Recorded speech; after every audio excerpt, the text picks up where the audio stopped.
인생을 사는 사람들한테 예수님을 소개해서 예수님께로 영접하도록 이끌어서 그들에게 구원을 선물로 주시는 예수님을 만나도록 하는데 우리 모두가 남은 생을 힘써야 될 것입니다. 그래서 솔로몬은 그러한 믿는 자의 자세를 가르쳐서 1장 1절과 2절에 보면 자기 자신을 뭐라고 했습니까? 견도자라고 그렇게 말했죠. 그래서 여러분과 저는 남은 시간들을 전도자로 살아서 하나님의 복음을 사방에 많이 퍼뜨리고 사는 그런 가치 있는 생을 살기로 결심하셔야 될 것 중에 믿습니다. 이 우리가 할 일입니다.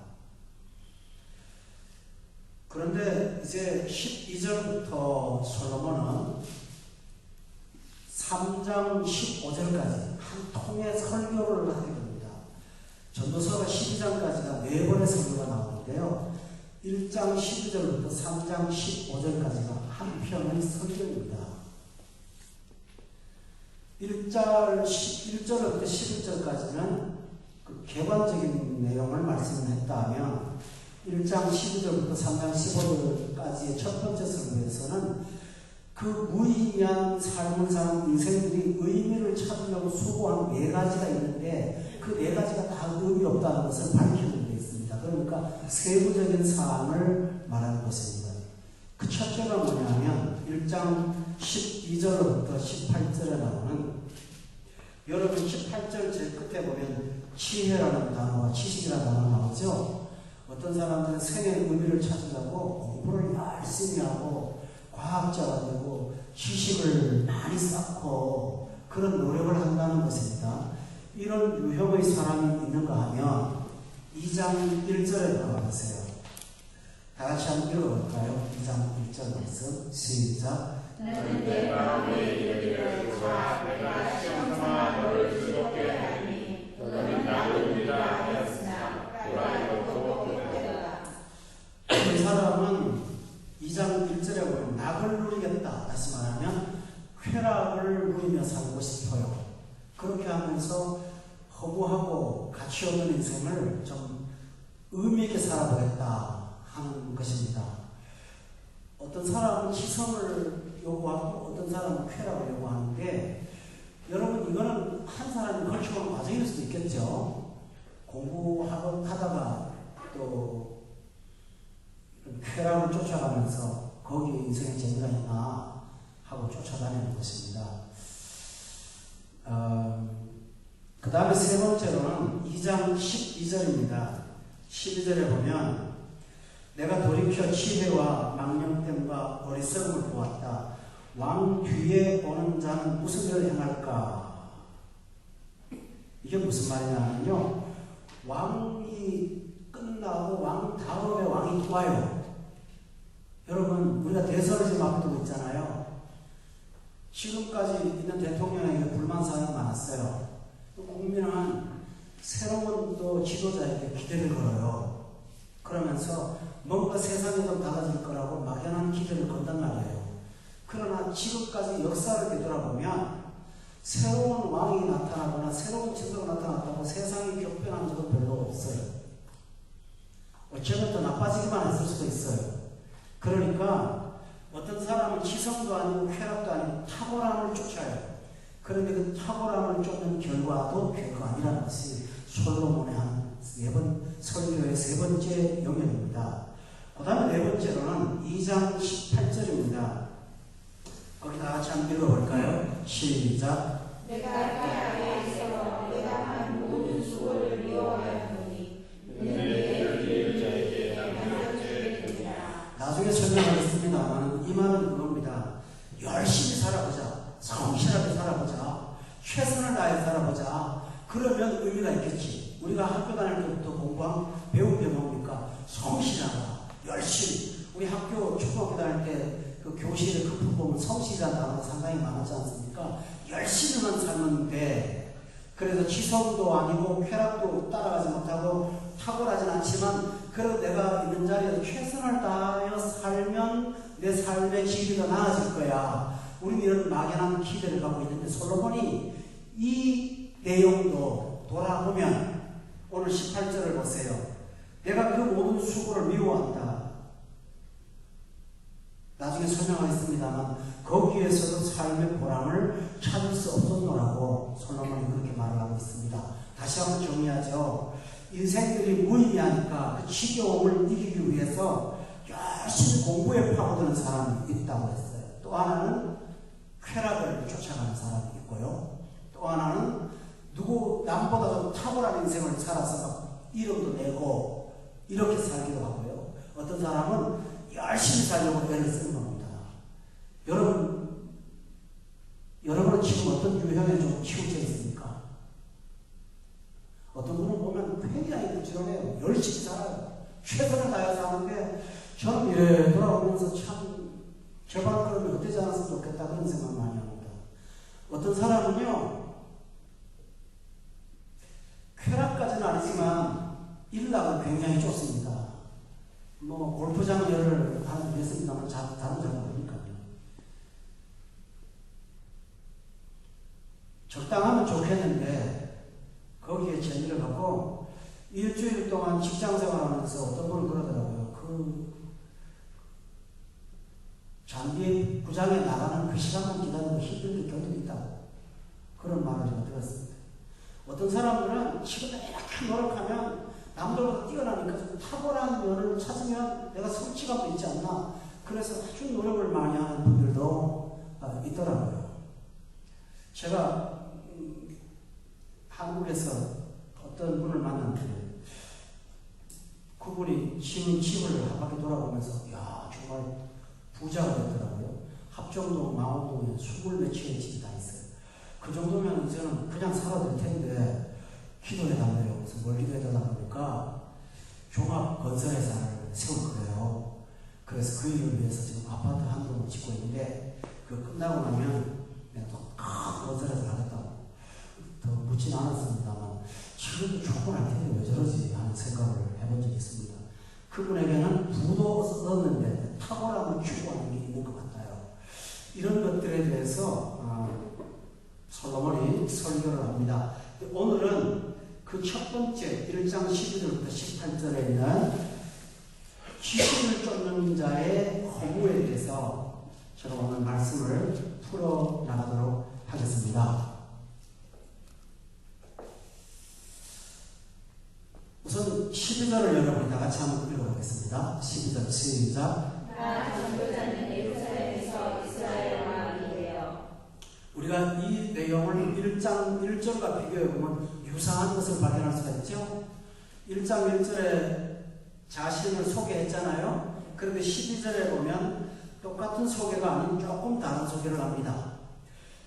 1장 1절에서는 자신을 예루살렘의 왕이라고 했잖아요. 그런데 12절에는 예루살렘에서 이스라엘 왕이 되었다고 왕을 다르게 소개합니다. 여러분, 예루살렘 왕이라는 건 있을 수가 없다고 그랬죠. 그런데 그렇게 자기를 소개하는 까닭은 영적 의미에서의 왕이라는 것을 강조하고 싶었던 것이라고 말씀드렸어요. 그런데 그렇다면 오늘 여러분 금방 이야기했죠. 이스라엘 국가의 호칭입니다. 지금 그는 어떤 왕으로서 말하고 싶습니까? 영적 자세입니까? 정치적인 자세입니까? 정치적 자세의 왕으로서 자기가 그러니까 하나의 종교인이 아니라 정치인의 모습에서 세상을 보았다. 그런 이런 면에서 지금 소개하고 있습니다만 공통적인 것은 1장의 1절과 공통적인 것은 전도자라는 말이죠. 이래도 전도하고 싶고 저래도 전도하고 싶다라고 했습니다. 여러분 잠깐 우리 한번 짚고 넘어갑시다. 왕이 되었어요. 그런데 왕의 신분을 이용해서 자신은 전도를 하고 싶어요. 사람들이 자기를 쳐다왔어요. 자신의 탁월함이나 지성을 듣고 싶어 해요. 그런데 그가 하고 싶은 말은 그 사람 붙잡고 예수 믿으라고 전하고 싶어요. 여러분도 공감하시나요? 그게 진짜 신자입니다. 여러분이 사업도 하시고 사람 만나죠. 그런데 항상 우리 마음속에 목마름이 있다면 저 사람한테 어떻게 하면 복음을 전할까? 이런 생각을 갖고 있으시다면 여러분이야말로 하나님의 은혜를 아는 사람이라고 저는 믿습니다. 왜 그럴까요? 세상에 가장 가치 있는 건 이거다는 거죠. 그렇잖아요? 그래서 여러분 일상생활의 대화에서도 우리가 항상 의식하고 살아야 됩니다. 사람들을 만났을 때 여러분이 과거에 사업 성공했던 것을 어떤 무훈담처럼 늘어놓지 마세요. 그걸로 여러분을 조명하기보다는 여러분이 섬기는 하나님, 그 하나님을 자랑하시는 자리로 만들어가시기를 부탁드립니다. 이것이 굉장히 중요합니다. 왜 그런지 아세요? 일반 사람들은 여러분을 만나면 적어도 하나님 말에 대해서 듣기 싫지만 저 사람한테 가면 예수 얘기 들을 거야 짜증나면서 찾아옵니다. 근데 그게요, 싫지만 기대도 있어요.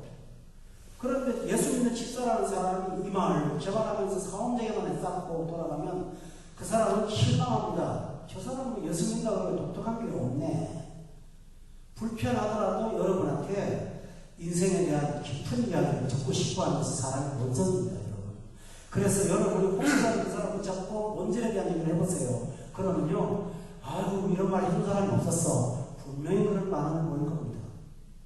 솔로몬은 바로 전도자라는 것을 그는 앞세워서 강조하고 있으니 저와 여러분도 이렇게 생명의 복음을 전파하는 게 우리가 수단과 방법을 사용하실 수 있기를 바랍니다. 두 번째로는 13절입니다. 다 같이 한번 읽어볼까요? 시작. 마음을 다하여 지혜를 써서 하늘 아래에서 행하는 모든 일을 연구하며 살핀즉 이는 괴로운 것이니 하나님이 인생들에게 주사 수고하게 하신 것이다. 솔로몬이요, 마음을 다하고 지혜를 써서 연구를 하나 했다고 했어요. 무슨 주제를 연구했나 하면 13절에 보니까 하늘 아래에서 행하는 모든 일을 연구했다고 했어요. 여러분, 제가 지난 시간 말씀드렸어요. 전도서에 보면 해 아래라는 말이 나온다고 그랬죠? 그것은 세상 사람들의 관점이라고 했잖아요. 해 아래라는 말과 병행해 쓰는 말이 하늘 아래서예요. 그러니까 솔로몬이 이 세상 살이의 근본 문제들을 그런 깊이 연구하고 지혜를 써서 살펴보았다고 했습니다. 여러분, 이것은 대단히 중요한 문제입니다.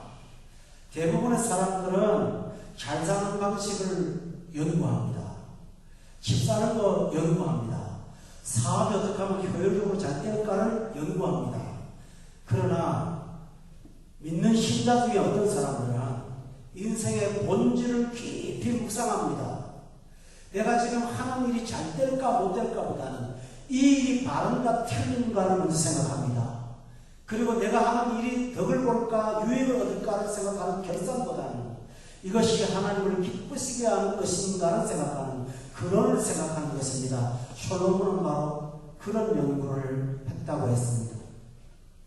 여러분, 인디언들이 미국에 살잖아요. 인디언들이 나름대로 토속적인 종교가 있었는데요. 아침에 동트는 시간에 동트는 쪽을 향하여 인디언들이 거의 그랬대요. 특별히 수족이 그랬다고 합니다. 동이 트는 새벽 동트는 시간에 추장이요.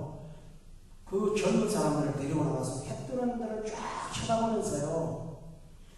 자기 인생을 묵상하고 하루를 시작했다는 것이 공통적인 인디언의 습관이었습니다. 또요, 인디언들이 사슴을 잡잖아요. 사슴을 잡거나 이 버팔로를 잡잖아요. 잡으면 고기를 집집마다 나눠주는데 집집마다 가져가서 고기를 갖고 와서 뜯어먹지 않고 그거를 갖다 놓고 이렇게 말합니다. 그래요, 나의 생명을 위해서 당신이 희생을 줘라. 그렇게 말하고 먹었답니다. 그러니까 인디언들을 무지하게 봤지만 그들은 종교는 달라도 생의 근본을 깊이 생각했던 사람들이었습니다.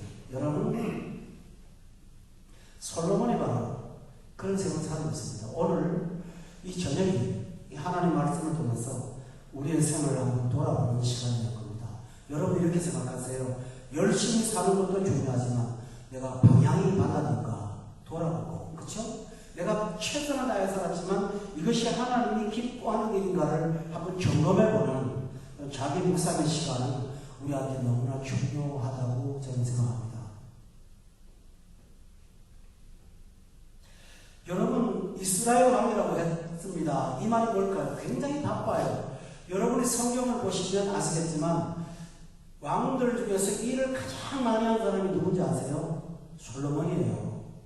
다윗은 전쟁하다가 인생 다 보냈고요. 솔로몬은 즐기하자 말자 성전 지었죠. 자기 집 지었죠. 국경 튼튼하게 했죠. 방패 만들었죠. 군대 육성했죠. 솔로몬은 정말 하루 쉬지 않고 부지런하게 일하는 바쁜 사람이었습니다. 굉장히 일이 많았던 사람이에요. 그런데 그는 누구보다도 묵상의 삶을 살았습니다. 그래서 그 묵상집이 나왔어요. 솔로몬의 묵상집이 뭔지 아세요? 3개가 있어요. 솔로몬의 묵상집이에요. 그 바쁜 사람이. 전도서라는 건 알죠? 그 다음에 잠언 있죠? 잠언의 한 80%가 솔로몬의 묵상집이에요. 그 다음에 여러분 아가서라고 알죠? 아가서는 솔로몬의 단독 묵상집입니다. 여러분 성경 66권 가운데 시려서가 5권인데요. 이 5권 중에 솔로몬이 3권을 썼다는 사실을 여러분 기억해보세요. 그 바쁜 중에도 그는 철저하게 묵상하는 사람이었습니다. 저는요, 제가 개인적인 삶을 조금 말씀드리겠습니다. 아침에 일어나서 꼭 성경과 묵상집을 찾아놓고 묵상을 합니다. 그게 너무 좋아요. 정말 힘이 나고 에너지를 회복하는 것을 느껴요. 그리고요, 요즘에는 자꾸 패턴이 바뀌는데요. 저는 묵상집에다 글을 많이 제가 토를 달아봤어요. 그럼 글도 좋고, 저도 읽어도 좋고 그랬거든요. 그러면서 습장 연습도 하기도 하고 그랬는데, 요즘에는 성경 구절을 읽으면 토도 달고 싶지가 않아요. 그냥 구절 그대로 해요. 그냥 엑기스 그대로 담고 싶은 거예요. 그래서 제가 페이스북에 너무 많이 올리면 사람들이 안 볼 것 같아서 가끔 올립니다만 몇 개 안 올렸어요. 근데 올리다 보니까 다른 말을 쓰고 싶지 않은 거예요. 그 구절 자체가 너무 와닿는 거예요. 그저께 아침인가 어제 아침인가 쓴 묵상집 중에 빌립보서에 보면은 예수 그리스도로 말미암아 의의 열매가 가득하여 하나님의 영광과 찬송이 된다는 말이 나와요. 근데 아침에 그 말씀을 읽으면서 참 은혜가 되더라고요. 야, 예수님을 통해서 열매를 만들면 그게 하나님 앞에 영광이 되고 찬송되는구나. 아멘. 토를 달고 싶지 않았어요. 그게 다거든요. 사람의 수단으로 열매를 맺으면 하나님께 욕이 될 수가 있지만 예수님을 통해서 열매를 맺으면 이게 영광과 찬송이 되는구나. 아멘. 그러면서 낙담할 수 있는 마음을 다시 한번 회복할 수가 있었어요. 성도 여러분, 묵상이 이렇게 귀한 것입니다. 아멘이세요? 여러분의 생활 가운데 자신을 돌아보고 하루를 돌아보고 성경을 통해서 돌아보는 묵상이 꼭 있으시기를 주여로 축원합니다. 묵상은요, 작은 생각이 명상과는 다른 겁니다.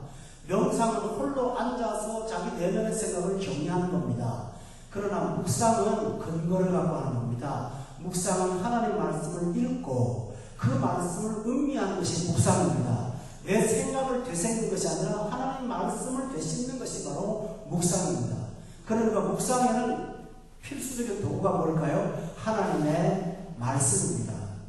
여러분, 그런데 묵상은요, 내 영혼을 평안케 하는 정도가 아니고요. 여러분 기억하십시오. 시편 1편에 보면 율법을 추리하고 묵상하는 자는 시냇가에 심은 나무처럼 시절을 쫓아 과실을 맺는다고 성경은 기록되어 있고 그 행사가 다 형통하다고 했습니다. 여러분 아침에 시간을 투자하세요. 그래서 한 구절에도 붙잡아놓고 묵상을 하세요. 그리고 묵상에서 주는 은혜를 여러분이 가지고 하루를 출발하시길 주의로 축원합니다. 저는 어느 날 아침 시편을 읽으면서 아침에 도우시는 하나님이라는 구절을 읽는데 얼마나 좋은지 몰라요. 아침이라는 건 시작을 의미하셨으니까 시작을 도우시는 하나님. 또 이사야 66장을 읽으면서 임상케 하신 하나님이 해상케 하지 않겠느냐는 말씀을 읽으면서 너무 마음에 와닿았어요. 여러분 그처럼 좀 묵상의 삶을 여러분이 생활 습관으로 들여서 솔로몬처럼 묵상하는 사람 되시기를 주의로 축원합니다. 그런데 솔로몬이 살펴보니까 두 가지 문제가 나타났다고 했어요. 13절을 밑에를 한번 보세요. 이는 괴로울 것이라는 거예요. 또 하나는 뭡니까? 하나님이 인생들에게 주셔서 수고하게 하신 것인데 괴롭다. 여러분이 성경을 잘못 읽으면요, 아니 하나님이 괴롭게 하셨구나 라고 오해를 할 수 있습니다. 잘 보세요. 아주 중요합니다. 수고라는 말은 괴로움과 동격입니까? 아니죠. 웃는 것은 사실이지만은 괴로운 것과 동격은 아닙니다. 그런데 성경을 13절을 보시면 하나님이 인생들에게 주셔서 수고하게 하신 것이 인간들은 괴로움을 만들었다는 말로 나옵니다. 무슨 말인지 아시겠죠? 제가 그래서 수고가 뭔가를 사전을 좀 찾아봤더니 특별한 말이 없어요. 그런데요, 인터넷을 뒤져갖고 수고라는 말을 뭘로 쓰는가 했더니 영어가 튀어나오거든요. 그러면서 적합한 말이 3가지가 나왔어요. 영어로 수고가 웰던이에요. 잘했네 그런 뜻이죠.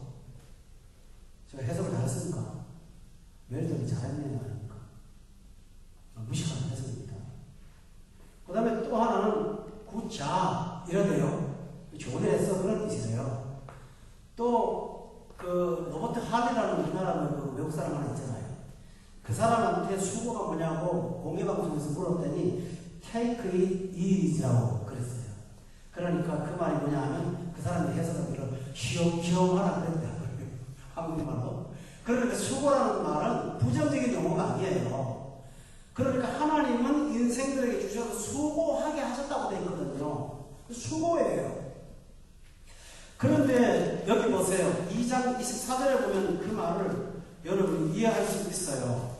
자, 24절 다 같이 한번 읽어보세요. 2장 24절 시작. 사람이 먹고 마시며 수고하는 것보다 그의 마음을 더 기쁘게 하는 것은 없나니 내가 이것도 본즉 하나님의 손에서 나온 것이로다. 사람이 먹고 마시고 수고하는 것이 여기 끝에 보니까 하나님의 손에서 나왔다고 분명히 말했잖아요. 그런 수고에 대한 건 하나님의 선물이라고 전도서가 말하는 거예요. 그런데요, 이 수고를 인생이 괴로움으로 만들어버렸다는 것이 솔로몬이 연구한 결과라는 거예요. 여러분 보세요. 먹고 사는 문제 하나님 주신 선물이에요. 노동 하나님의 선물이에요. 하루를 열심히 일하고 집에 돌아와서 저녁에 방에 앉아서 가족 식구들과 도란도란 이야기하는 거 하나님의 기쁨의 선물이에요. 그런데 인생은 그걸 괴로움으로 만들어요. 뭡니까? 돈이 들어오면 탐욕으로 마음이 어두워져서 괴롭게 만들어요. 없으면 염려에 빠져갖고 불안에 떨면서 밥을 먹어요. 수고의 결산을 괴로움으로 바꾸는 것이 솔로몬이 볼 때 이 세상 사람이 아는 헌밀이더라 그런 얘기입니다. 여러분 공감하십니까? 이게 바로 솔로몬이 하는 말입니다. 그런데 제가 성경을 묵상하다가 그거구나 하고 깨달았어요. 예수님께서 인간을 초대할 때 이런 말 했죠. 수고한 자들아 나 내게 오라 그런 말 하지 않았어요. 수고는 하는데 무거운 짐진 자들. 그렇죠. 수고를 괴로움으로 만든 사람들이 있다는 거예요. 먹고 사는 문제가요, 은혜가 없으면 어떤지 압니까? 조금만 잘 되면 아주 교만해요. 사람을 무시하고 자기 노력으로 잘 되면 저는 떠벌리면서 자랑거리를 삼고 사랑을 자랑하지 않는다고 그랬잖아요. 그러면서 남을 멸시하게 돼요. 믿음이 없으면 어떻습니까? 수고 열심히 해도 그 결과가 오지 않을까 불안에 떨면서 살아요.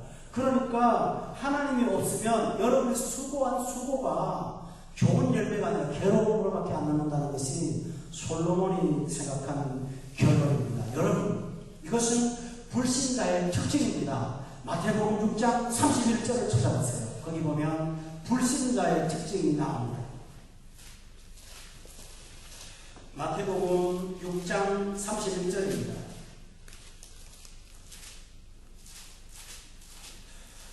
마태복음 6장 31절 그리고 32절입니다. 다 같이 한번 읽어볼까요? 시작.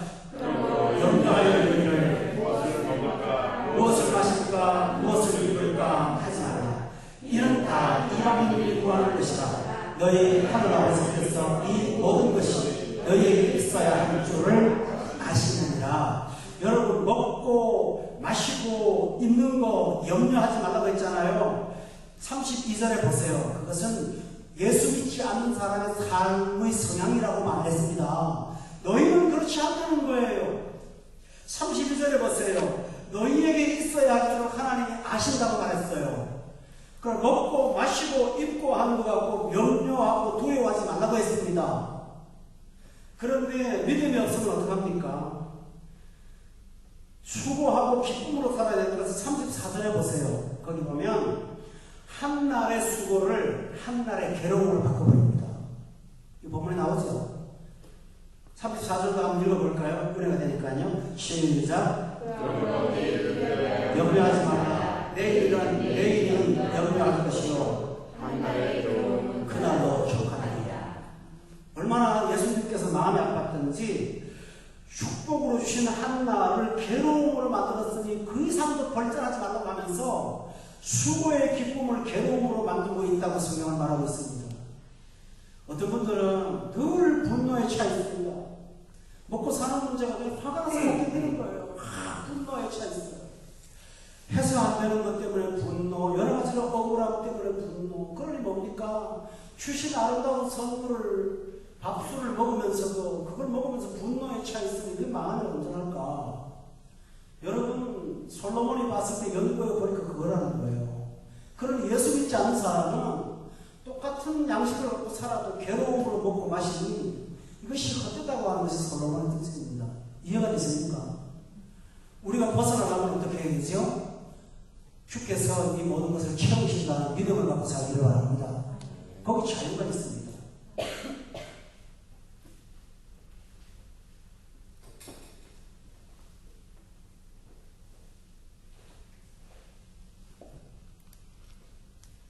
또 하나 있습니다. 전도서로 돌아가겠습니다.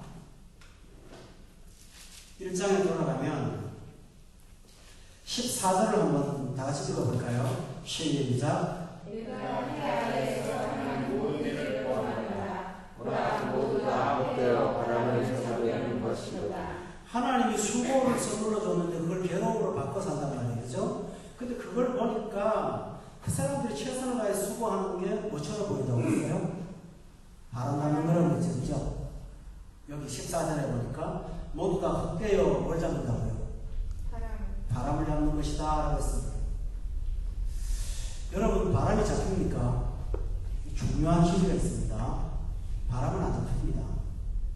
그런데 존재가 있나요? 없나요? 있습니다. 여기 중요한 게 있습니다.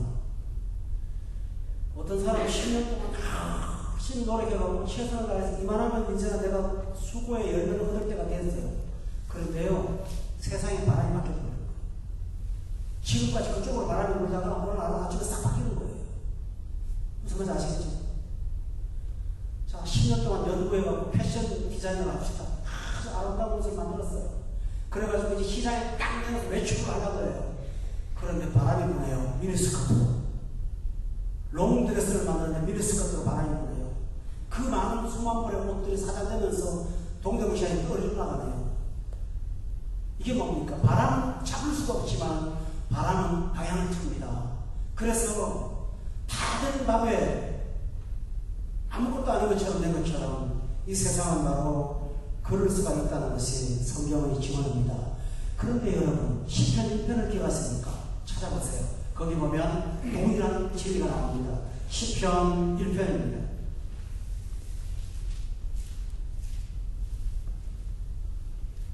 시편 1편에 보면 1장 4절입니다. 묵상하는 자와 대비되어 있죠? 다 같이 한번 읽어볼까요? 시작. 악인들은 그렇지 아니하며 오직 바람에 나는 교화하도다. 악인들은 그렇지 아니하며 오직 그 다음에 뭐라 그럽니까? 바람에 나는 교화한다. 하나님 없이 살다 보니까 내가 이 아이템만 성공하면 대단한 거 이루어질 거야 했는데 바람이 바뀌어요. 그러면 뭡니까? 한번 실패하고 또 다른 바람 한번 타고 오는 거예요. 늘 뭡니까? 바람을 이기지를 못하고 바람에 나는 격처럼 사는 것이 악인의 특성이라고 말했어요. 성도 여러분, 오늘 전 여러분에게 참 말주변이 없어서 이 진리를 확실하게 드러내지 못해서 안타까움이 좀 있네요. 그런데요, 이 말씀이 여러분의 인생에 시행착오가 없어지는 그런 계기가 되기를 저는 정말 간절히 원합니다. 여러분, 젊어서 그래도 나는 뭔가 해볼 수 있어 라고 할지 모르지만 주어진 현실이 선물인 줄 알고 감사하며 살기를 다시 한번 부탁합니다. 그러지 못하면 바람 잡으려고 돌아다니다가 바람 틀어지면 그 바람 또 따라다니다가 끝나다가 보면 바람이 나는 겨처럼 그러고 살다가 만나 그런 거예요. 이것이 바로 솔로몬이 본 인생에 대한 결론이었습니다. 여러분 어떻게 했습니까? 왕이 돼서 연구하고 살펴서 결론 내리는 거 아니죠? 그냥 대충 하는 말이 아닙니다. 그러나 반대로 시편 1편에 여러분이 보세요. 2절을 한번 볼까요? 다 같이 한번 읽읍시다. 2절 말씀 시작. 그의 율법을 주야로 묵상하라. 저는 여기서 은혜가 되는 구절이요. 오직이라는 단어예요. 바람이 나는 겨와 같은 사람은 굉장히 복잡해요. 1절에 보세요. 악인도 따라가고 죄인도 따라가고 오만한 자도 따라가고 꾀도 쫓고 앉았다 섰다 복잡하죠. 그러나 예수 믿는 사람들의 생은 단순해집니다. 오직 뭡니까? 여호와의 율법을 주고. 오늘 저녁에 우리가 이 말씀 들었습니까? 여러분 거듭난 사람의 성품 중에 한 가지 있는 게 뭔지 아세요? 말씀 듣고 싶어하는 갈증입니다. 그것만 있으면 돼요. 말씀 듣고 업체 가서 밥 먹고 또 시장 다니고 하는 거예요. 그게 우리 생애예요. 그러니까 이게 너무 좋은 거예요. 그래서 뭡니까? 오직 여호와의 율법을 즐거워하는 겁니다. 나는 즐거워하고 있어요. 묵상해요. 그런데 3절에 보십시오. 시냇가에 심은 나무가 시절을 쫓아 가시를 맺는 것처럼 내 삶에 필요한 것들이 날마다 공급되어지는 것을 여러분이 체험하게 될 것입니다. 이것이 하나님의 은혜예요. 저는 우리 두바이 사랑의 성도들이 이런 바로 시냇가에 심은 나무 같은 삶을 살기를 정말로 기도하고 있습니다. 아멘. 여러분 그렇게 살기를 바랍니다. 복잡하게 살지 않아요. 그런데 단순해요. 주의를 지킬 거 다 지키고 공부할 거 다 하고 뭐다 다 하는 게 남들보다 더 건강한 삶이 항상 따라와 줍니다. 왜 그럴까요? 여호와의 율법을 즐거워하는 자, 그에게 주는 형통함이 있기 때문입니다. 만약에 이게 없다면 머리를 써야 되잖아요. 그렇죠? 그래 얼마나 힘들어요. 여러분 좀 단순하게 살자고요. 아멘이세요? 좀 단순하게 살자고요. 너무 좋지 않아요? 나 혼자 좋은가? 잘 모르겠다. 난 좋아요. 난 날마다 감사하거든요. 제가 늘 가슴 아픈 거는 제가 부족하거나 제 물질이 부족해서 그런 건 없어요. 저는 경험하고 사는 사람이니까. 그거보다는 여러분들이 그렇게 살지 못하는 게 안타까울 뿐이지. 제 삶에 대해서 제가 염려를 해보거나 우울해보거나 별로 없었습니다. 왜냐하면 날마다 하나님께서 시냇가에 심은 나무의 삶을 저에게 공급해 주시거든요. 우리 집사람 아들에게 하지 말라고 집에서 둘이 땅만으로 할게요. 제가 참 걱정하는 게 얘가 도대체 무슨 일을 할까. 사회에서 나는 6개월 계약 기간이지만 6달보다 쫓겨나는 거 아닌가. 그런 생각을 했습니다. 집에서 내가 너무 답답해가지고 만나러 혼냈거든요. 근데 공익이라는 거 아세요? 군대 안 가고 왜? 부천 시청에서요. 그 지정 주차장에 그 벌금 안 낸 사람들 딱지 떼가지고 내고 하는 그 일을 했습니다. 그러면서 그 통계를 내고 하는 걸 뭐 했잖아요. 나도 몰라도 모르지 뭐. 근데 거기서 뭐 배운 뭐 엑셀 파일하고 뭐 파워포인트 이런 게 있대요. 그때 배운 걸 갖고 지금 회사에서 보면 참 잘 나간다는 거죠. 그러면서 사람들이 아주 막 일감을 많이 맡겨갖고 지금 여기서 정신이 없어요. 그래서 야, 하나님은 또 군대에서도 그런 걸 가르쳐갖고 또 여기서 배우게 하는구나. 나는 그렇게 해석이 돼요. 맞습니까? 저는 해석이 그렇게 돼요. 하나님은 공익근무할 때 걔는 힘들었지만 그걸 가지고 오늘을 위해서 준비를 하신 하나님이다. 이게 바로 뭡니까? 시냇가에 심은 나무입니다. 늘 제 자랑 같아서 미안합니다만 여러분이 이 삶 안에 한번 들어가 보세요. 참 좋습니다. 뭐 옛날에 이주일처럼 한번 해보라니까요. 이게 얼마나 좋은 일인지 몰라요.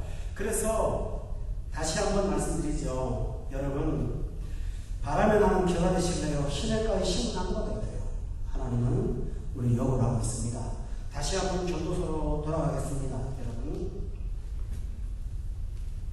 전도서에 지금 제가 14절을 했습니다. 15절을 또 한번 볼까요? 솔로몬이 한 말입니다. 한번 읽어봅시다. 시작. 구부러진 것도 포기할 수 없고 모자란 것도 셀 수 없도다. 이 말은 12절부터 연결되는 겁니다. 열심히 수고해요. 그리고 열심히 괴로워해요. 그러다가 나중에 보면요. 자기가 열심히 수고해도 안 된다는 것을 발견하게 됐습니다. 뭔지가 세상이 뚫어졌다는 거예요. 구부러졌다는 거예요. 이해가 되시죠? 노력만 하고 안 된다는 것을 그가 아는 겁니다. 어떤 것이죠? 최선을 다해 공부하고 열심히 수고하면 좋을 것 같은데 낙하산 인사를 딱 탄 사람이 내가 올라갈 자리에 승질을 탁 찹니다. 그때 오면 참 억울하죠. 그러면서 이 세상에 대해서 허탈함을 느끼게 오는 게 아까 세상이 구부러졌구나. 그런데 문제는 뭡니까? 구부러진 것을 보았지만 곧게 할 수 있는 능력이 나한테 있나? 없죠. 없다는 거예요. 세상은 부족을 못하는 거예요. 모자라는 것을 셀 수도 없고 그걸 깨닫는 거예요. 솔로몬이 지금 연구에서 살펴보니까 이 세상살이가 절대로 쉽지 않다는 것입니다. 더군다나 중요한 것은 여러분 세상이 구부러진 것도 참 문제지만 내가 사업을 하든 뭘 하든 내 안에서 그걸 터뜨리는 어떤 방해의 특권이 내 안에 있다는 것을 발견할 수 있습니다. 내 속에 문제가 있다. 내게 문제가 있다는 것을 발견하고 나서는 정말 한심하고 한결을 느낄 때가 있습니다. 여러분 그때 여러분이 뭘 하십니까? 절망합니다. 자포자기합니다. 그렇죠? 해도 안 되는구나 하고 낙담을 합니다. 그런데 문제는 뭐죠? 하나님이 있으면 하나님이 계시면 구부러진 것을 곧게 할 수 있나요? 없나요? 있다고 믿습니다. 그런데 하나님이 없다면 절망합니다. 처음에는 자신감 갖고 하다가 나중에는 절망하거든요. 그것이 바로 세상의 모습이라고 했습니다. 근데 또 하나가 있습니다. 구부러진 것 중에는 세상이 구부러진 것도 있지만 하나님이 구부러뜨린 것도 있다고 전도서는 말합니다. 전도서 7장 13절을 한번 보십시오. 전도서 7장의 13절에 보면 같이 한번 읽어볼까요? 시작. 하나님께서 하시는 일을 보라. 하나님께서 굽게 하신 것을 누가 능히 하겠느냐. 하나님이 굽게 하신 게 있대요. 누가 능히 굽게 하겠냐고 했어요. 대표적인 예를 하나 들게요. 사도 바울의 예를 들겠습니다. 바울 사도는 복음 전파하는 참 귀한 보물이었죠. AD 1세기에 그만한 위대한 인물이 어디 있습니까? 그렇다면 하나님께서 그 사람한테 건강도 주고 돈도 주고 그죠? 필요한 사람을 붙여주고 그래야 효율적으로 움직이지 않겠습니까? 우리가 현대 경영의 입장에서 볼 때 하나님이 굉장히 비효율적인 분이세요. 그 유명한 인물한테 자원을 탁탁 붙여줘야죠. 근데 바울 사도는 말도 못해요. 그 사람이 설교하면 거의 다 졸았어요. 나는 훨씬 잘하는 사람입니다. 설교 듣다 졸아가고 못 풀어서 죽은 사람 아닙니까? 신학자들 공통적인 얘기가요. 바울이 설교를 못하고 졸았대요. 실제로 그래요. 자기는 많이 졸아다녔어요. 자, 은사도 언변도 안 좋죠. 그 다음에 뭡니까? 건강이 없어요. 건강이 없어갖고 만날 병들어 살아요. 그래서 살려달라고 하나님 앞에 졸라요. 또 적은 왜 그렇게 많은지요. 하나님께서 감옥에 들어갈 때는 안 들어가게 안 하시고 들어가게 만들어요. 이런 부당한 일들을 세상적으로 볼 때는 이생활하는 건 좋죠. 그래서 하나님 앞에 바울 사도로 기도하는데 해결해 달라고요. 그런데 하나님께서 네 은혜가 족하다는 거예요. 너 그냥 이대로 살아라는 거예요. 이 병 갖고 사는 게 네가 더 나은 거야 말합니다. 참 신기하죠. 저는 그 말이 얼마나 위로가 되는지 몰라요. 제가 삶에서 부족할 때 너는 그게 은혜거든 남이 그럽니다. 하나님 아이고 아멘 그럽니다. 왜 그런지 아세요? 그런데 예수 믿지 않는 사람 보세요. 그게 인생의 정상이 아니잖아요. 그래도 피반을 하는 거예요. 자꾸 하나님이 그렇게 만들어놓은 인생을 이게 내가 원하는 방식이 아니라 자꾸 거부하는 거예요. 이건 아니야 이건 아니야 이건 정상이 아니야 하다 보니까 뭡니까? 하나님의 주권을 무시하는 거죠. 충분히 이해가 되시죠? 막 그 얘기를 하는 거예요 지금요. 그러니까 세상이 삐뚤어져서 구부러진 것도 있지만 하나님께서 부끄럽게 해놓은 어떤 부분이 있는데 그걸 내가 주권을 인정하지 않으니까 하나님하고 늘 싸우고 계약을 그러니 하나님한테 사태질을 하죠. 어떤 사람은 하나님 계시면서 이럴 수가 있습니까? 막 그러죠. 그럼 하나님은 이럴 수가 있거든 그러십니다. 이것이 하나님의 법칙입니다. 우리가 신앙이 좀 깊어져서 하나님이 내게 주신 인생의 구부러진 어떤 부분을 수용할 줄 안다면 거기서 진정한 자유라는 것을 여러분이 경험하게 되는 거예요. 그게 없으니까 경험하지 못하는 거죠. 어떤 목사님이 교회 목회를 하는데 참 도움이 안 되고 약간 하셨어요. 그 목사님들 때문에 그렇지만 그 선배 목사님한테 갔더니요. 이 사람아 하나님이 달란트를 공평하게 주는 법이 없잖아. 어떤 사람한테는 5달란트 주고 어떤 사람은 2달란트 줬잖아. 그리고 어떤 사람은 1달란트 줬잖아. 자네가 말은 뭐하지 않을까? 북한 목사님 그런 말 했대요. 다 천명 목회자냐? 아니야. 10명짜리 목회자가 있어. 하나님 앞에 상급은 똑같아. 하고 위로했다고 합니다. 그런데 그 목사님이 나는 천명 목회자야. 아니 이게 정상이 아니야. 그 생각에서 빠져 살았다면 그런 뭔가 구부러진 것을 만드시는 하나님 앞에 항상 대항하는 거 아니겠어요? 그 마음이 기쁘지 않은 거예요. 자포자기가 아니에요. 오늘 주어진 현실에서 여러분이 하나님 만드신 것을 감사하고 찬양할 수 있기를 주여 축원합니다. 세상이 하나님 없으면 이해가 안 된다 그런 얘기예요. 그러니 답이 풀려지지 않는 것입니다. 또 돌아가겠습니다, 여러분. 여기 1장에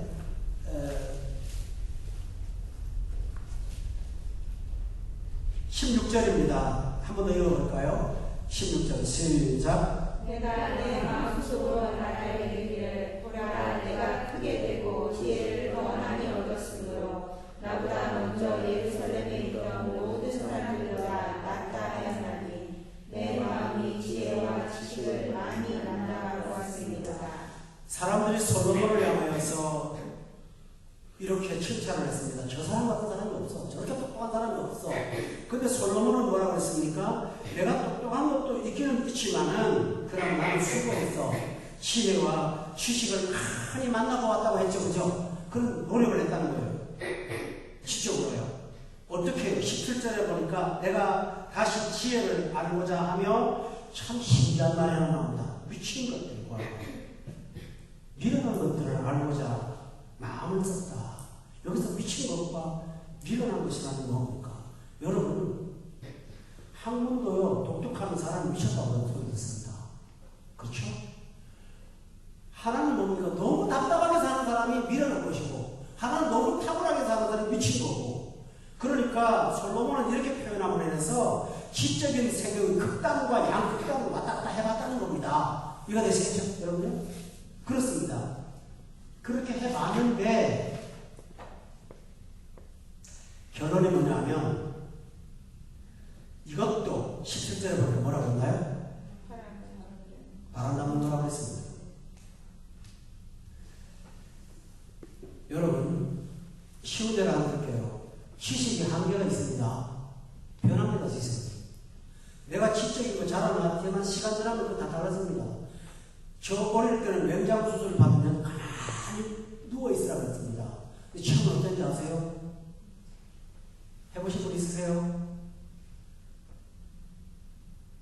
가스 빠지라고 하면서요, 저기 들고요, 의사가 나와가지고 자꾸 돌아다니고 운동하라고 야단쳐요. 그래서 복도를 왔다 갔다 하는 사람은 맹장 수술 환자예요.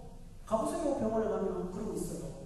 10년 전의 의술과 10년 뒤의 의학의 방법이 바뀌어버렸죠. 또 여러분 우리나라 옛날에 산모들 애기 나면 노인들이 어떡합니까? 한여름에 애기 나면요 바람 분다고 문 다 닫고 양말까지 다 시켜갖고 그냥 또 드뜻한 데 들어앉아가지고 살았습니다. 실제로 바람이 들어요. 그런데 여러분 외국에서 애기 낳으신 적 있습니까? 외국 산부인과 병원 오면 애기 낳자마자 참으로 샤워합니다. 바람 불죠? 근데 한국 사람 외국 병원 와서 애기 낳으면 바람 분 사람 하나도 없습니다. 뭘로 설명을 하려요? 이 세상의 지식이라는 것이 절대적인 게 없습니다.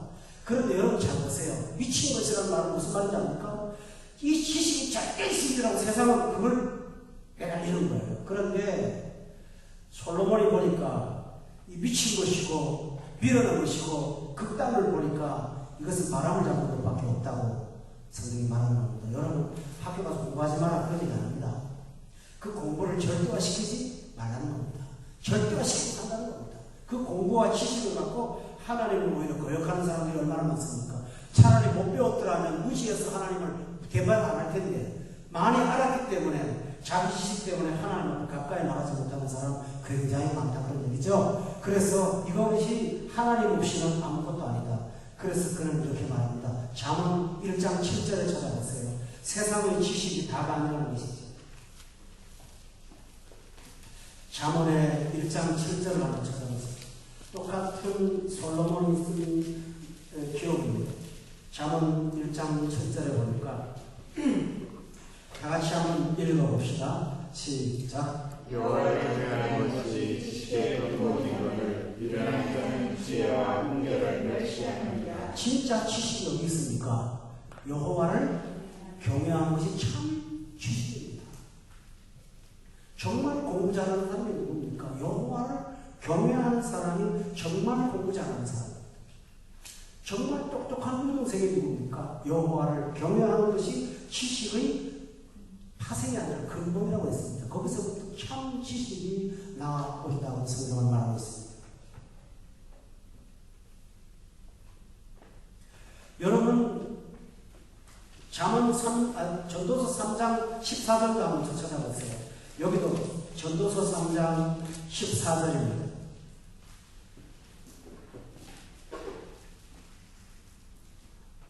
전도서 3장 14절 다 같이 한번 읽읍시다. 시작. 하나님께서 하시는 모든 것을 영원히 있을 것이라. 그 위에 말 수도 없고 그것에서 변할 수도 없나니 하나님이 이같이 행하시는 사람들이 그의 앞에서 경외하게 하려 하시는 줄을 내가 알았다. 여러분, 하나님께서 하시는 것은 하나님을 경외하는 것이라고 말했습니다. 그것이 모든 삶의 보람이요 가치라고 말했습니다. 저는 마지막 얘기를 드리고 마치겠습니다. 성도 여러분, 시편 23편 잘 아시죠? 여호와는 나의 목자시니, 그 다음에 뭐라고 그러나요? 내가 부족함이 없다. 여기 다 있습니다. 그분을 목자로 삼으면 우리를 푸른 초강에 누이시고 물가로 인도하고 의연히도 인도하시고 보호해 주시고, 그렇죠? 상을 베푸시고 아버지 집에 영원토록 거하도록 축복하시고, 그것이 하나님의 방식 아닙니까? 오늘 여러분 일의 결론을 다 들었습니다. 그래서 전도서 할 때마다 또 돌아가겠습니다만 마지막 12장을 살펴보고 결론을 내리겠습니다. 여러분, 전도서 12장의 13절입니다. 같이 한번 읽어볼까요? 전도서 12장 13절 시작. 이르게 결국은 다 이렇으니 하나님을 경외하고 그의 명령들을 지키소서. 이것이 모든 사람의